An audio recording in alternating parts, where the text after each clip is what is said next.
everyone, and welcome back. Today it's just me joining you. I wanted to come on and do a code of conduct episode because we've had a couple of questions come in now, which is really good. So, having had Safer Dance representative Lara Talbot and anti-harassment advocate Leah Avrani on over the last few episodes, people have been asking a bit more about codes of conduct, what the point of them are, why we should have them, why we shouldn't have them, lots of different things. So I wanted to come on and explain what a code of conduct is, what purpose it serves, and its place within the dance scene. So of the many questions and opinions that have been shared with me over the last few weeks, there are three big ones that come up, and I think that they're worth addressing because they're valid concerns, they're valid queries, if you will. So there are things like having a bunch of rules isn't going to fix anything. You can't tell people what to do. It's common sense. What's the point of having it written down and shared? And those do sound like valid counterpoints to having a code of conduct, but I don't think they're counterpoint enough. So I'm going to go through why I think these things aren't reason enough not to have a code of conduct. They don't stand up for me. But first, let me backtrack a little bit. What is a code of conduct? Is it a set of rules or guidelines? What is it? I think it's easier to think of it more as a statement. It is a statement that sets out the guidelines regarding ethical principles or standards of behaviour expected of a person or a company or a group of companies. It can expand from the individual right the way out.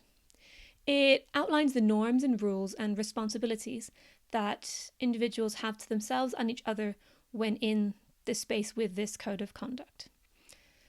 So all professional companies have a code of conduct, and these are shared with you whenever you join a new company. They tell you, here are the standards that we operate by. We expect you to also operate by them, please. So because of the nature of companies and work, these are usually always framed within a professional capacity. Whatever you do at home is your business, but here in the workplace, this is the expected standard for you. Many organisations will often have two codes of conduct, one for employees and one for contractors. This will be the same in an event space. There will be one for attendees and one for contractors. There is bound to be a fair bit of overlap, and that is to be expected because the guiding principles of the organisation is going to feature in both versions of the code of conduct. In the dance space, a code of conduct may well be called a code of conduct. If you attend events that have worked with safer dance spaces, they will all have codes of conduct in place and zero tolerance policies.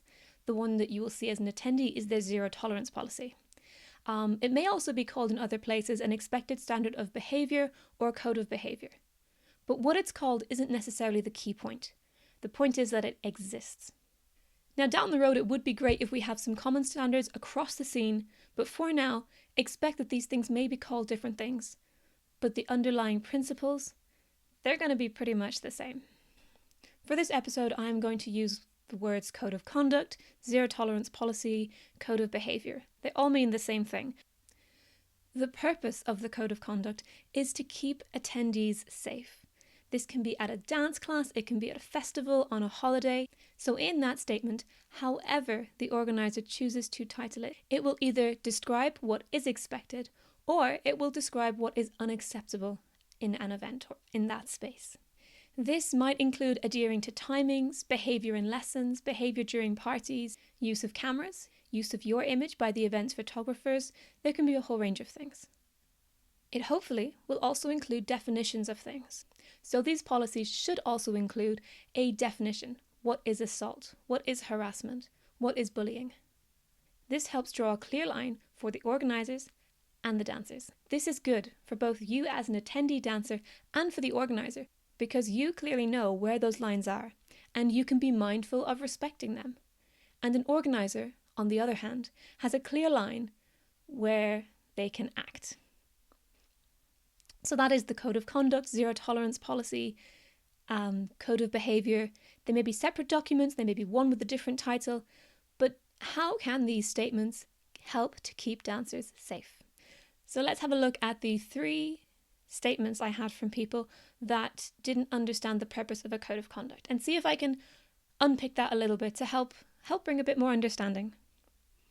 So the first one was having a bunch of rules isn't going to fix things. I agree, having a bunch of rules is not on its own going to fix things, but it sets a standard. So when unacceptable behaviour occurs, the organiser can refer to the code of conduct or their zero tolerance policy. They can demonstrate to that perpetrator how the code of conduct has been breached. And then the organiser can act. If an organiser has a code of conduct and a zero tolerance policy, they will also have a back end to support that. They will also have a standard operating procedure by which they're going to work through if and when they encounter complaints or reports of misconduct, of abuse, of any sort of unacceptable behaviour. So yeah, a bunch of rules isn't going to magically fix things, but it is going to help. It's giving some structure, it's giving some consequence to negative behaviour, but also giving some empowerment to others to let them know this organiser cares and will deal with problems as they arise. Next one we had was, you can't tell people what to do. I don't know about that one. In modern day society, you can tell people what to do a lot of the time. You go into a library, you are not allowed to talk aloud. You can only whisper. In a shop, you are expected to queue and speak to staff respectfully. At a cinema, you are not allowed to talk once the movie starts.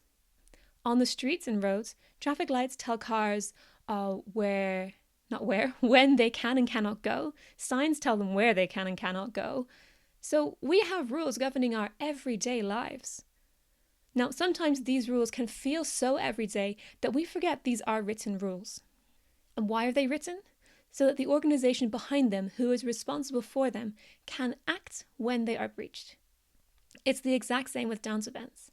It may feel like you're imposing rules on your dancers, but what you're actually doing is giving yourself a standard by which you uphold your event, your behaviour, and those who are with you, whether that's your artists or your dancers, your social dancers. Everyone is responsible for their own behaviour, and as an organiser, you can make that a standard rule.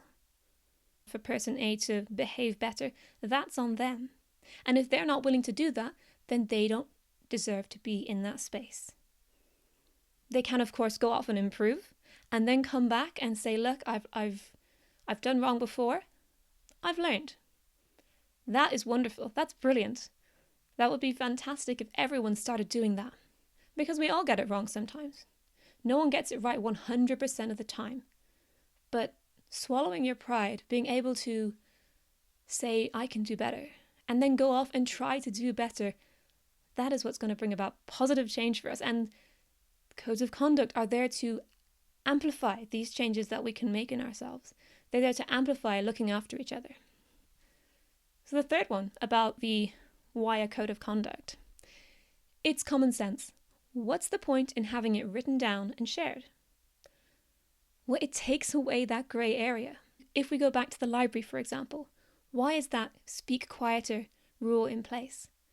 It's to respect other library users' experiences and provide the peaceful and safe environment that a library wants to promote. A librarian would have a tough time telling someone they were in the wrong for talking loudly or even asking someone to leave if there was not a written expected standard or rule in place. Can you imagine the chaos that would exist on our roads and streets, the injury, the damage if we didn't have a traffic light system?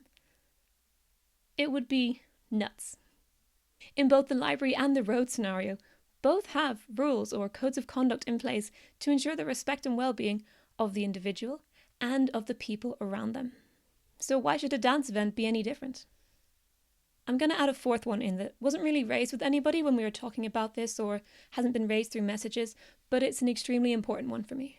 Perhaps even the most important one for me, and that is that having a code of conduct, a zero tolerance policy, an expected standard of behaviour in place, and actively sharing it means that if and when someone experiences inappropriate behaviour, misconduct, harassment, or assault, they don't have to second guess themselves. They can refer to that code of conduct and know that it's not acceptable. It's not just them. It's not them being too sensitive or them reading something wrong. It's not acceptable. It's not right. They are now empowered to go and report it.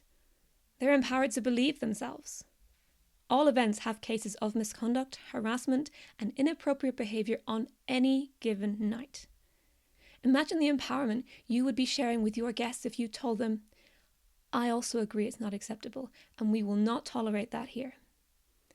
Newer dancers wouldn't self-blame and say, well, I'm new to these kind of things. Maybe it's me, I'm a bit prudy, I'm a bit sensitive. They would see clearly what the code of conduct expects of others and of them. Dancers who have put up with low-level harassment for years may feel empowered to go, nah, enough's enough. This event doesn't accept this kind of nonsense, neither will I.